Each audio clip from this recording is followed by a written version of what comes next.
How to Live with Hope, Vision, and Passion. God's Expectations for Your Life. Joyce Meyer. For Minute Read. Do you know that God has high hopes and expectations for us? He does. Otherwise, He would not have invested the life of His only Son to see us redeemed and brought back to wholeness. God is full of hope where we're concerned. In fact, He believes in us more than we believe in ourselves. God believes in us to the point that He's not at all concerned about what talents or abilities we might be lacking or missing. He has given us everything we need to succeed. However, I believe many Christians walk around feeling like God is disappointed with them. I used to feel this way until one day He said, "You know, Joyce, you're really no shock to me. I knew what I was getting when I got you." Think about it.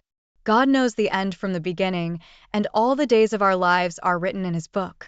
Every decision we're ever going to make, good or bad, God already knew them before we ever showed up on planet Earth. He already knows today every word in our mouth that is still unuttered, even what we're going to say a year from now.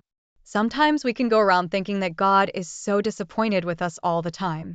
It's true that we make mistakes. And we're not supposed to be lighthearted about them, we are to take them seriously. But in spite of our mistakes, God has hope for us and knows that He can change us if we'll stay in His Word. I had a lot of opportunities to give up.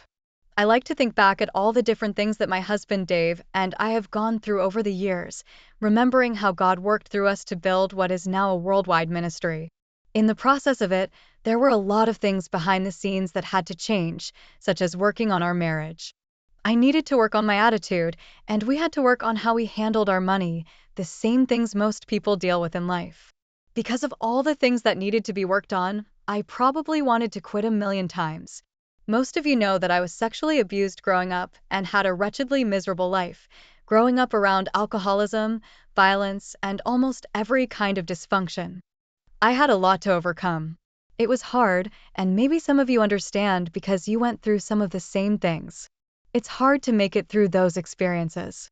You have to be determined, hang on to hope, and be willing to go through things.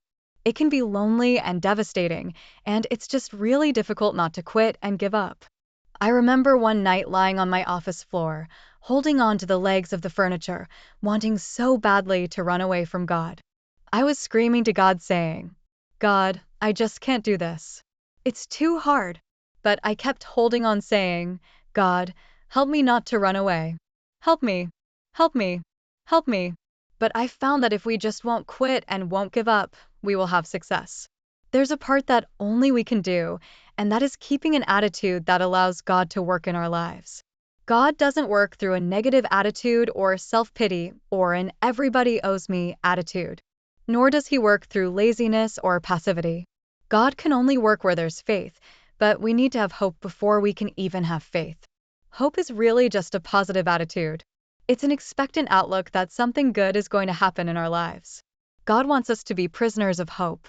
In other words, He wants us to be so locked up in hope that we believe He can change whatever needs to be changed, and we can do whatever needs to be done. Wherever you are right now, and whatever dreams and visions God has placed in your heart, I encourage you to never, ever give up. God believes in you, and He has equipped you to fulfill His good plan for your life, despite the challenges you may be facing. The truth is, you and I can fulfill God's vision when we live with expectant hope. We can watch the Lord do the impossible in our lives and use us to reach a world in need.